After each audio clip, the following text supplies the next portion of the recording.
Please don't forget subscribe to the channel and hit the bell to get notified of new daily videos.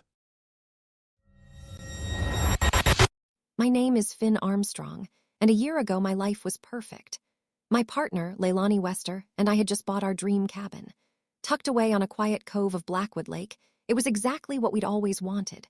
Remote, surrounded by ancient pines, with a clear view of the water from every window. Leilani, an abstract artist, was thrilled. She swore the lake's endless depths and the forest's quiet hum were exactly the inspiration she needed. I, a remote graphic designer, simply loved the piece. We spent our first few months renovating, laughing, and falling even more deeply in love against the backdrop of glittering water and star-choked skis. My mother, Doreen, thought we were crazy to move so far from civilization, but even she admitted the pictures looked like paradise. The first crack in paradise was subtle, almost imperceptible. I remember it vividly. We were packing away our last moving boxes, and Leilani picked up an old photo of us taken on our first date. "Remember this, Finn?" she'd asked, tracing my face with her thumb. "The awful indie concert and then that diner with the luminous green booths," I smiled.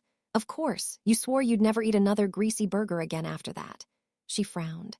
"Greasy burger, but we had pizza." "A Hawaiian, you hate pineapple."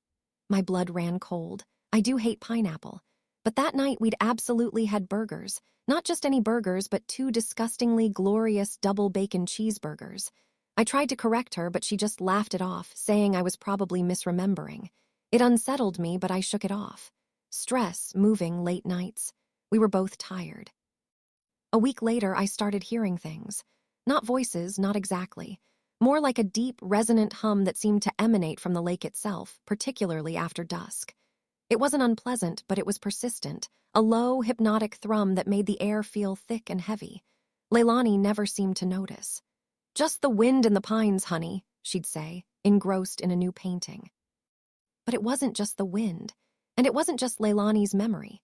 Her paintings, which had always been vibrant and full of life, began to change. They grew darker, more monochromatic. Repetitive patterns emerged, swirling dark blues and grays, concentric circles that looked like ripples or perhaps eyes, staring out from the canvas. Her brushstrokes became frantic, almost violent, but her face remained oddly serene as she worked. Then came the changes in the house. Little things at first. I'd leave my keys on the hook only to find them on the kitchen counter. Leilani would swear she put them back. Books I'd just been reading would be on a different shelf. I started taking pictures of things, just to prove to myself I wasn't going crazy. But when I checked the photos, the objects were where Leilani said they were. My phone was gaslighting me. Or was I gaslighting myself? Leilani herself started to feel distant, like she was physically present but spiritually elsewhere. Her eyes, which had always sparkling with a mischievous light, sometimes had a flat, reflective quality, like the surface of the lake itself. Our conversations became strained. She'd answer questions about her day with vague, almost rehearsed phrases, or stare out at the lake for long stretches, a faint, unsettling smile playing on her lips. She stopped touching me. When I tried to hold her hand, her skin felt cool, almost damp. One evening, unable to sleep, the lake's hum louder than ever, I stumbled upon an old, moldering box in the crawl space under the cabin. Inside, wrapped in yellowed cloth, was a small, leather-bound journal. The pages were water-stained, but legible. It was the diary of a man named Sterling Clements, who had owned the cabin decades ago. His entries began normally, talking about the beauty of Blackwood Lake, his wife. But gradually, they descended into madness. He wrote about the subtle echoes, the reflections that twist the truth, and how the water sings its replacement. He detailed how his wife, Astrid, began to change, how her eyes became mirrors of the deep, how she would hum the lake's song.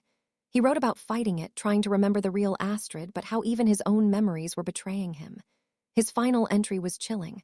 "I see my reflection in the lake. It smiles back, but it's not me. It's almost me. It's what the lake wants." I slammed the journal shut. My heart hammered against my ribs. This wasn't some isolated incident. This was a pattern. This was happening to us. The next morning, I woke to a chilling silence. The lake's hum was gone. Leilani was standing by the window, facing the lake, her back to me. Her canvas was propped up on the easel, a new painting nearly finished. It was an unsettling portrait of a figure shrouded in dark, swirling water, its face indistinct, but its eyes, oh God, its eyes were hers. flat, reflective, utterly devoid of warmth. "Leilani," I whispered, my voice trembling. She didn't turn. "Finn, you're awake." Her voice was smooth, too smooth, like polished stone. What is that painting?" She slowly turned. Her face was perfectly serene, but there was a subtle distortion, a slight wrongness to her features that made my stomach lurch. Her skin seemed paler, almost translucent, and her lips were a fraction too thin. Her eyes, they were precisely as Sterling had described, mirrors. "It's a reflection," she said, her voice now layered with a faint, resonant echo that I recognized as the lake's hum. "A truer form." "Leilani, what are you talking about? What's going on? You've been acting so strange. The paintings, the memories. It's the lake, isn't it? Something is wrong here." She smiled then, a wide, unsettling smile that showed too much gum, too many teeth. It wasn't Leilani's smile. "Something is right, Finn. The lake wants us. It offers clarity. It offers stillness." I took a step back, my mind screaming. This wasn't her. It couldn't be.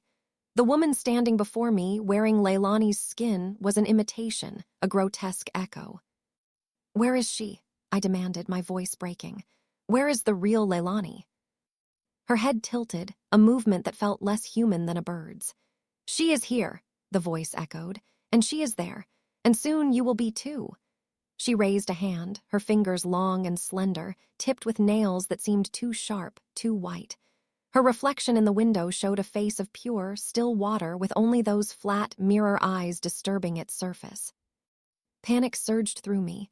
I grabbed my car keys from the table. I remembered putting them there, I had to, and bolted for the door.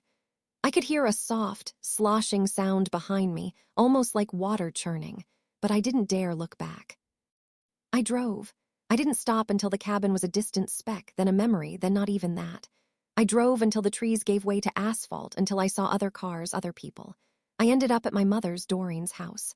She looked at me, pale and disheveled, and asked what was wrong. I tried to explain, to tell her about the lake, about Leilani, about the journal. She just held me, murmuring about stress and needing rest. She didn't believe me. How could she? It's been months now. I'm safe, supposedly. But the hum of the lake still echoes in my ears, especially when it rains. I avoid mirrors. I avoid reflections. My own face sometimes seems different. My memories are a patchwork quilt of certainty and doubt. Did Leilani and I really have burgers that night? Or was it pizza?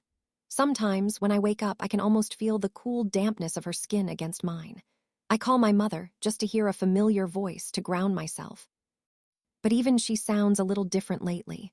A subtle echo in her laugh, a slight flatness in her eyes when she looks at me on video calls. I don't know if it's over. I just know that the lake is always watching, always waiting. If you enjoyed this video, please hit the thumbs up button to like it. And please do subscribe to support the channel.